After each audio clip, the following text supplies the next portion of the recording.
এই মুক্তিযুদ্ধের বিরুদ্ধে ভারতের শাসক গোষ্ঠী ওরা চাইলে পাকিস্তান ভাঙল।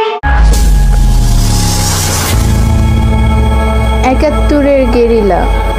শেখ মুজিব যখন পাকিস্তানে চলে গেলেন, ওই সময় কিসের আওয়াজ চারদিকে এই মেজর জিয়া, আমাদের জিয়া ঘোষণা দিলেন মুক্তিযুদ্ধে আমরা একটা প্ল্যাটফর্ম পেলাম, আমরা অংশগ্রহণ করলাম।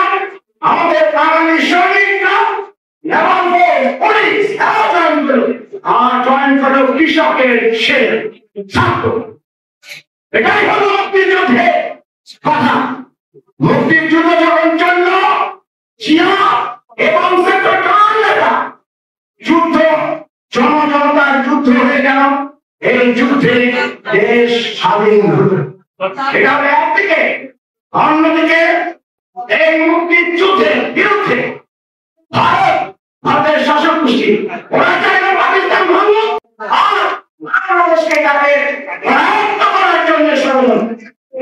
এই ষড়যন্ত্রের প্রথম ধাপ আপনারা জানেন, এই মুক্তিযোদ্ধা জিয়া মুক্তিযোদ্ধাদের হত্যার জন্য মুজিব বাহিনী গঠন করল ভারতীয় সেনাদের নেতৃত্বে, এবং তারপরে এইভাবে মুক্তিযুদ্ধের মূল শক্তিকে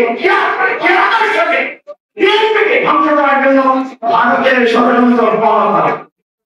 গত 16টা বছর ওই আমরা এখন যুদ্ধে আছি।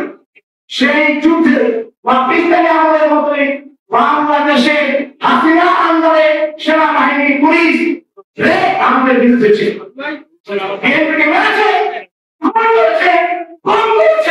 আমাদের নেতারা ক্ষতিগ্রস্ত হয়েছে। এই যুদ্ধ চলমান।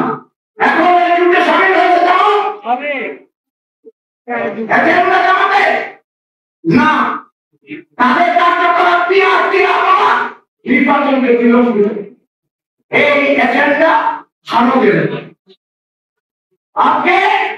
আজকে দেশের অর্থনীতি, পৃথিবীর চাহিদা, নির্বাচন করতে হবে। গভর্নমেন্ট নাই, এই গভর্নমেন্ট দরকার।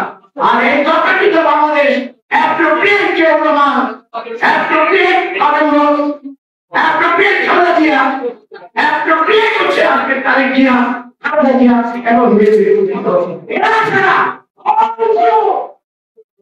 বেশি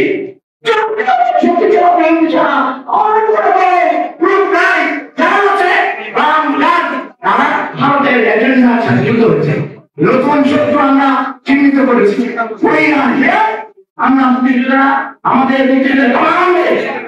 আমাদের মহাসচিব সবাইকে আমরা বলছি, আপনাদের নিয়ন্ত্রণ নির্বাচন দ্রুত হিসেবে আমরা অংশগ্রহণ করবো। প্রত্যেক নির্বাচন নির্দেশ প্রতিষ্ঠা করার জন্য আমরা শেষ প্রজন্মকে আসসালামু আলাইকুম।